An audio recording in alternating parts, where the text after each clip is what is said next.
All right, Alexa, play the theme song to The Lone Ranger.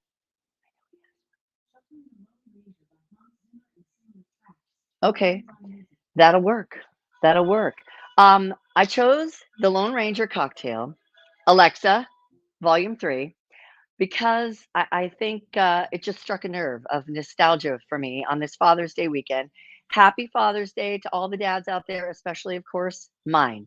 And I think one of the reasons why this cocktail name struck a nerve or chord is just because it took me back to a time, obviously, before I was born.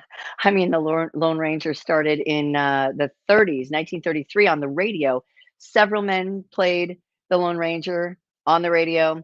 And then, of course, it became a TV series in the late 40s, 1949 to 1957, and starred a white man, of course. And then the Native American was actually played by a member of the Mohawk tribe in Canada. So I think that's really pretty cool, actually. The series was very popular. It started in Buffalo, New York. My mom is from upstate New York. I just remember seeing this TV show in reruns on television, obviously, when we had like 5 channels, maybe not even that many, back in the day when I was growing up, in reruns, in black and white. And it was just, it's such a like big thing of American culture back in the day, like when I was growing up anyway. And I thought we'd make the Lone Ranger cocktail for all the dads out there. It requires a like a tall glass highball. What you need for this cocktail is tequila, a sparkling rosé, Kirkland's finest, right there, silver tequila. I got this Opaline Pinot Noir Brut Rosé sparkling wine, product of France. It is not champagne because it's not made in Champagne, France. But I've had this before, Trader Joe's. It's something like $8 or whatever. I think it's delicious. It really is, honestly, very good. You're going to need a rich, simple syrup. I'm going to use the Liber and Co. Classic Gum Syrup, and some fresh squeezed lemon juice, and that's it. Basically, this is a riff, if you will, on the French 75, which usually incorporates gin and champagne, because of course it is à la française. So here we go. The masked stranger. He was based on, I mean, fiction. This is all fiction. He was a fictional good guy who was one of 6 rangers that was attacked by the bad guys, and only one survived. Why did he wear a mask? He thought it was a pretty good disguise, and it was, as the legend goes, part of a vest that his brother, who was killed during this ambush, wore. So he made his little mask out of his dead brother's vest. And upon the scene came this Native American, and he befriended the Lone Ranger, John, and the rest is history. Of course, let's see, Tonto was the Native American's name. Tonto's horse was Scout, I believe, and his horse was good buddies with Silver. Hi-yo, Silver!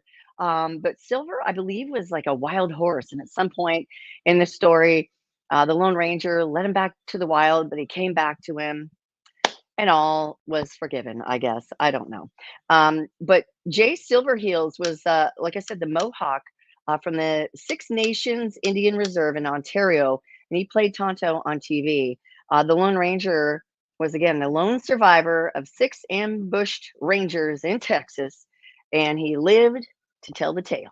So here we go. Kimosabi, by the way, I think that's what we all know, the Tonto nickname for the Lone Ranger.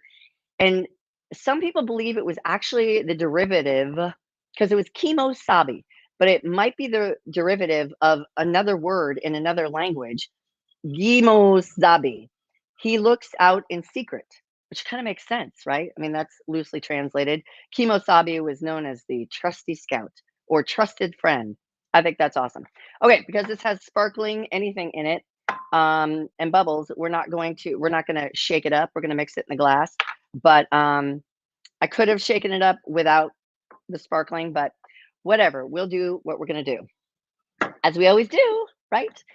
Anyway, any fathers out there watching right now? We're gonna put a ounce and a half of tequila into this cocktail. That's the most of any spirit in there. Well, no, that's not true. Well, yes, spirit, yes.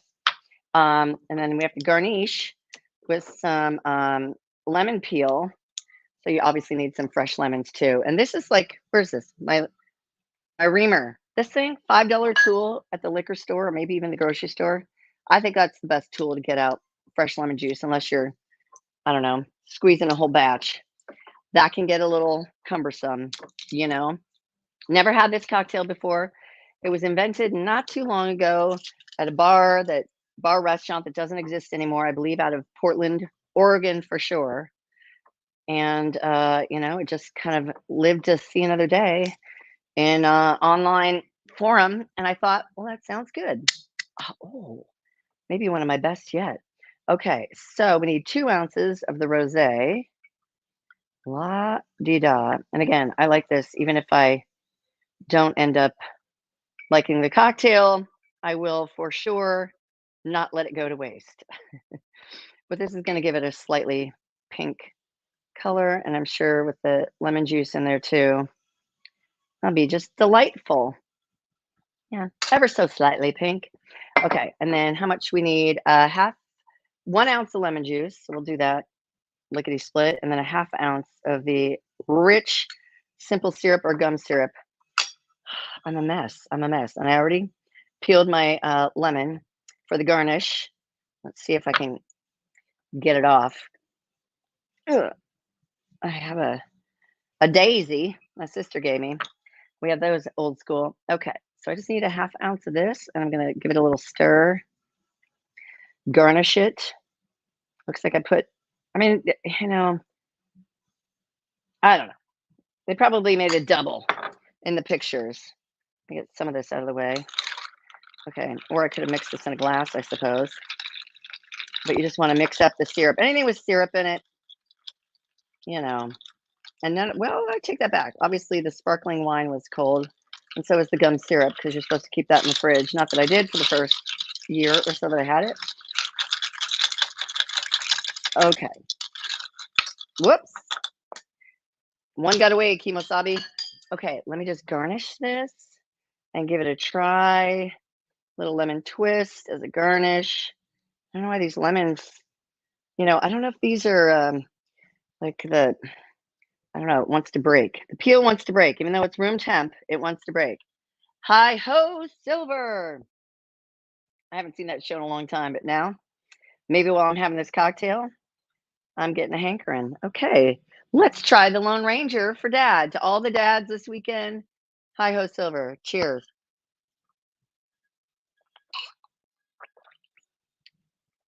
That's good. That's delish. I think that's a fine brunch cocktail too, if you really want to know. That would be really good. Hmm. I mean, you might not think tequila and rosé wine go together, but you'd be wrong. You'd be wrong. That's delicious. Let's see here. A lemon twist, obviously for the garnish. Ounce and a half of tequila, 2 ounces of rosé, sparkling rosé, dry, which this is. Again, I got this at Trader Joe's, probably $8 or $9 opaline, and it has a very cool bottle. As you can see, it's like quilted. The tequila from Costco, fresh squeezed lemon juice, probably from my sister's tree, and this Liber and Co. gum syrup. It just gives for this one's crafted in Austin, Texas. Makes sense, right? Makes 35 to 60 cocktails. You'll have it for a while. But it really honestly just makes for a smoother drink because it's not going to be gritty like, you know, a basic simple syrup, but it has a couple of recipes on my bottle anyway. Old fashioned and daiquiri. Good real daiquiri. Yes, I love that. This is great, you guys. Try the Lone Ranger this weekend. And again, cheers to you if you're a dad. Cheers to the dad that you love. And thank you for watching, you guys. Appreciate you.